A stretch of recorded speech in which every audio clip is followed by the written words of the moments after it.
Hello everyone. In today's class, we will start with the specific problem on the normalizer of a subgroup. So let's take a look at the problem. Suppose H happens to be a subgroup of a group G.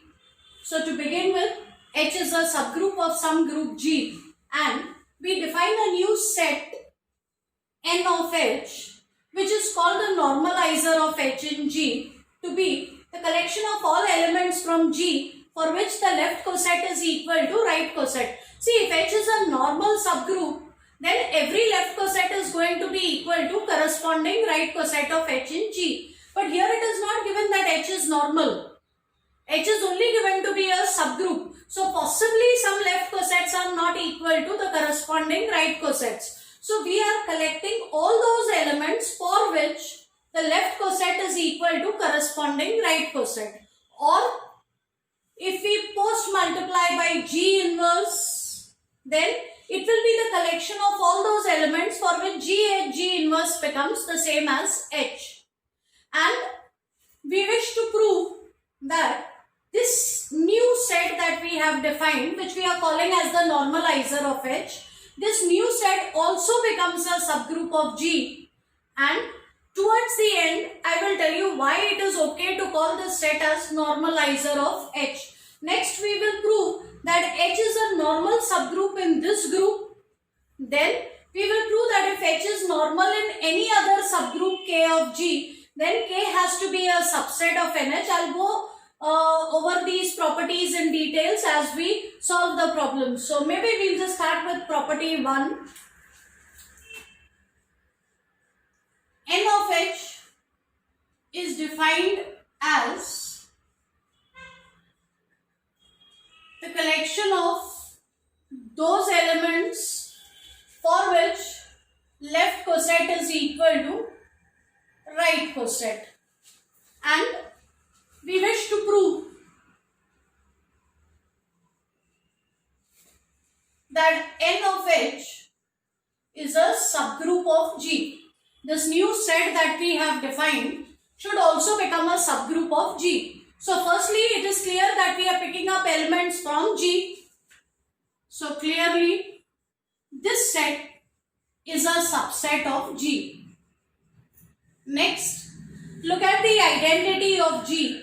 We know that for the identity, the left coset is the same as H, right coset is also the same as H. So for the identity element, left coset is the same as the right coset. And if for an element left coset is equal to corresponding right coset, then that element lies in the normalizer. So E lies in the normalizer. Our basic conditions are satisfied. Let us now prove that the necessary and sufficient condition is satisfied, and this time I will prove the closure property separately and the inverse property separately. So let X and Y be both elements in the normalizer. So let us take two elements in the normalizer. We will prove that their product also lies inside the same set. Now because X lies inside NH, XH has to be the same as HX. The left coset has to be equal to corresponding right coset. Again for the element Y, the left coset is going to be equal to the right coset. And now let us look at the element. Let us look at the coset formed by the element XY. So look at the left coset XYH. I have mentioned this in an earlier lecture that the arithmetic over here works like our usual arithmetic. So we are free to shift brackets and write this as X times YH. But if you look at the left coset YH, it is the same as HY.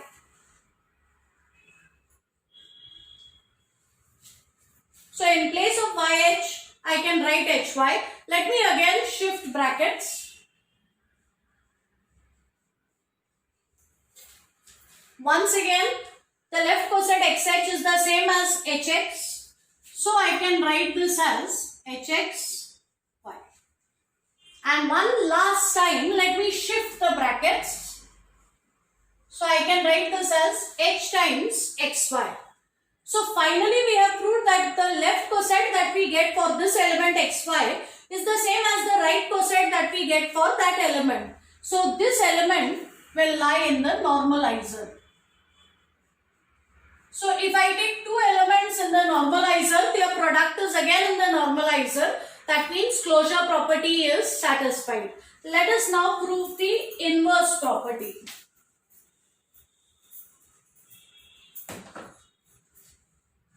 So let x lie inside NH.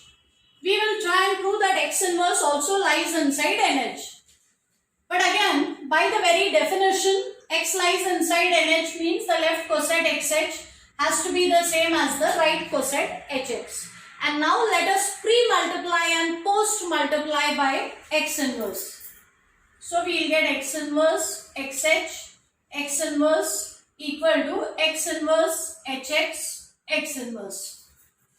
I am pre-multiplying by x inverse and I am also post-multiplying by x inverse. Now out here x inverse x is E, x inverse is E, and remember EH is the same as H, so is HE. So I will get HX inverse is the same as x inverse H. So for the element x inverse, the left coset is equal to the right coset, and therefore x inverse must lie inside NH. So closure property is satisfied, inverse property is satisfied, and therefore NH becomes a subgroup of G. So NH is a subgroup of G. This means that NH becomes a group on its own. And in the second property, we wish to prove that H is a normal subgroup of this group.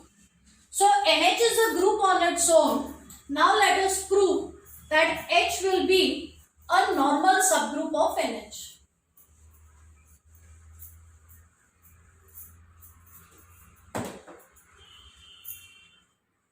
So next we prove that H is a normal subgroup of NH.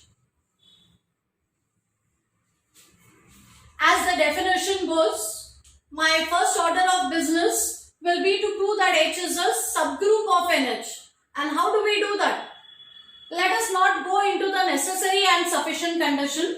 Remember just now I mentioned that NH is a subgroup of G. So NH is a group by itself. Also it is given that H is a subgroup of G. So H is a group by itself. Both H as well as NH have the same operation as in G. So let us see what will happen whether H lies inside NH. Let me first prove that H lies inside NH. And in order to do this, let me take any element A inside H. But again remember the properties of cosets.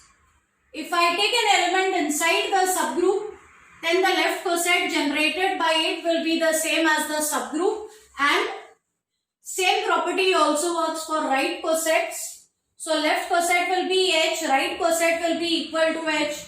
That means AH will be the same as HA, and that means this element lies inside NH. So every element of H is inside NH, and that means H is a subset of NH. So here H lies inside NH.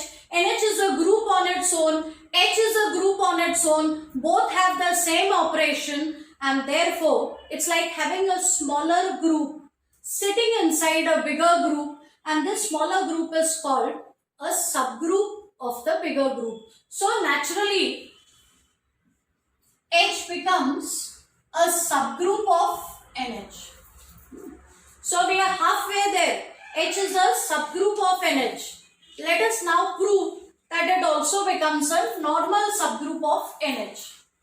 And I have plenty of definitions for normal subgroup. One definition is in terms of cosets. One definition tells us that H will be a normal subgroup of a group G if and only if every left coset of H is equal to the corresponding right coset. This should happen for all elements in that group. Now remember what we are trying to prove. We are trying to prove that H is a normal subgroup of this group. So I must prove that for every element in this group, the left coset of H is equal to the corresponding right coset. So let me take any element of the bigger group. I take any element of this bigger group, but then by the very definition of NH, if an element lies inside NH, for that element, the left coset has to be equal to the right coset. So automatically, H becomes a normal subgroup of NH. And therefore, this is called as normalizer of H. See, H may not be normal in the whole group. H may not be normal in the whole group G. But irrespective of whether it is normal in G or not normal in G, it is definitely going to be a normal subgroup of this group. So this group makes H a normal subgroup. So this is called as a normalizer of H. So we are done with two of the properties. Let's look at the third. The third one says, let us suppose K is some subgroup of G for which H is a normal subgroup. So if K is a subgroup of G, K becomes a group on its own, and suppose H happens to be normal in K, then we would like to prove, so we shall prove that K has to lie inside NH. Again, that's easy. Let's take any element in K.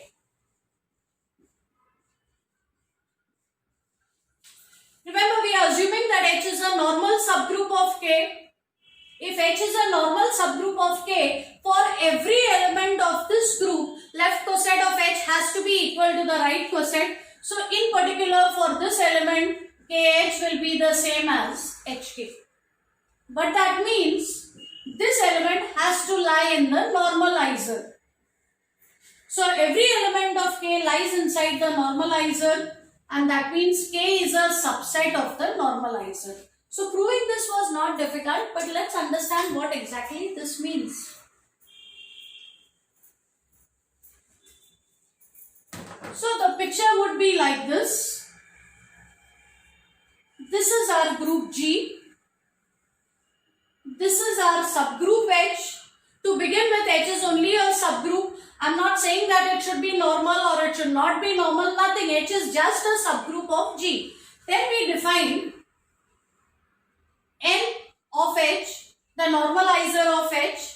This also becomes a subgroup of G, and we proved that H is normal inside this subgroup. Right?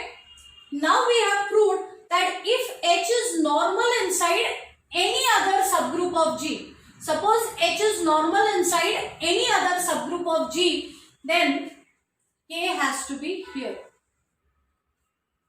So if H is a normal subgroup of any other group, then that group has to lie inside the normalizer. So if I take any other group in which H is normal, then that group has to lie inside NH. So in that sense, NH is bigger. In that sense, NH is bigger than every other group in which H is normal. So I can say that NH is the biggest group. Please try and understand this.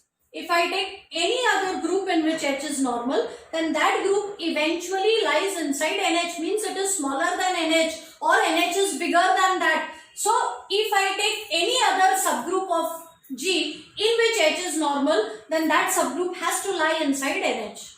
That means NH is bigger than every such subgroup. So out of all the subgroups in which H is normal, NH happens to be the biggest. So NH is the biggest group in which H will be a normal subgroup.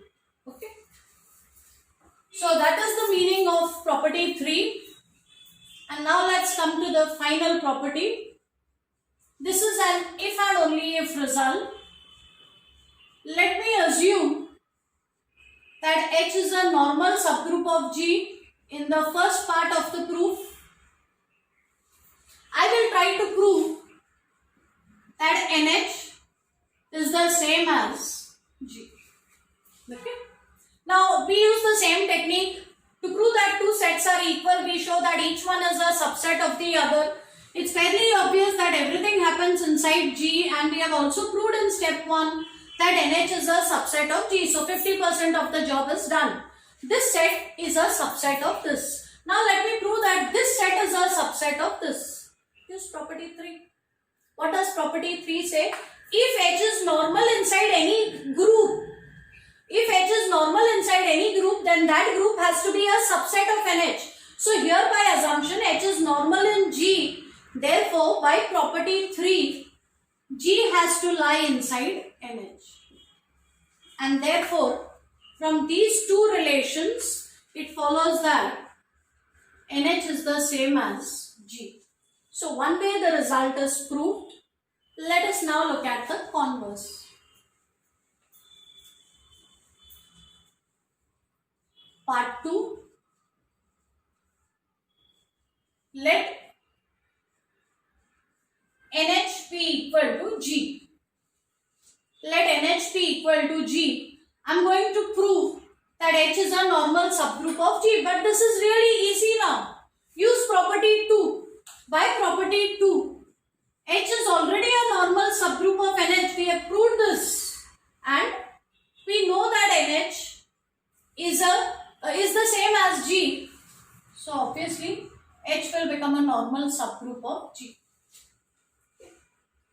So with that we have proved all 4 properties. That's all for now. We'll look at a few small results here and there in the next lecture, and that will be the last lecture in this chapter.